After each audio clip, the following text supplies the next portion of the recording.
Dans cette nouvelle capsule, nous allons définir la notion de champ en physique. Partons de 4 exemples de champs. Tout d'abord, un champ de température, un champ de pression, un champ magnétique et un champ de vitesse des vents.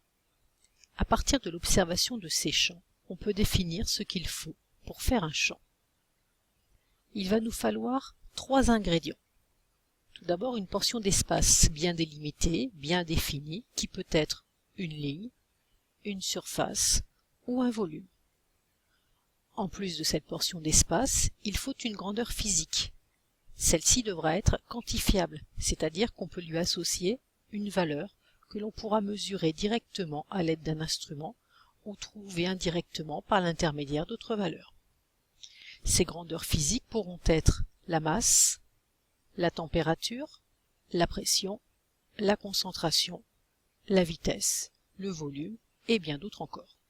En plus de ces 2 ingrédients, il faut aussi une relation pour faire le lien entre la grandeur physique et la portion de l'espace. Cet ensemble de 3 ingrédients forme ce que l'on appelle un champ en physique. En voici une définition. Un champ est l'ensemble des valeurs d'une grandeur physique que l'on peut mesurer ou détecter en chaque point d'une région de l'espace.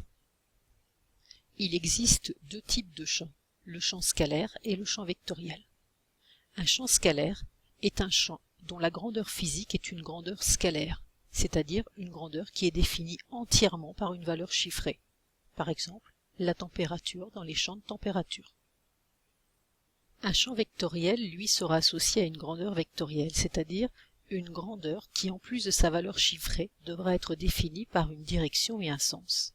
Comme par exemple pour un champ de vent. En plus de la valeur de la vitesse du vent, il faudra indiquer son sens et sa direction. Dernier point à aborder, comment représenter un champ? Là encore, ça va dépendre si le champ est scalaire ou vectoriel. Pour le champ scalaire, on représente le champ par des lignes ou des courbes de niveau qui relient les points ayant la même valeur. Par exemple, pour un champ de pression, on relie les points où on trouve la même pression. Ici, 1030 hectopascales. Ici, 1025 hectopascales. Dans ce cas, les courbes de niveau porteront le nom d'isobars. Suivant le nom des grandeurs considérées, le nom de la courbe pourra changer. Pour le champ vectoriel, le champ sera représenté par des lignes de champ. Ces lignes de champ sont obtenues à partir des vecteurs.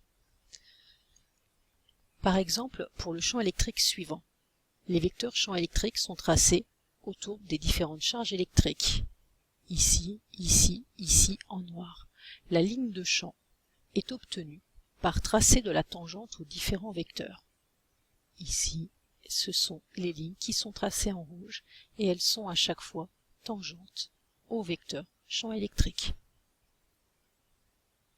Nous verrons dans les cours suivants les caractéristiques de quelques champs vectoriels qui sont le champ de pesanteur, le champ électrostatique et le champ magnétique.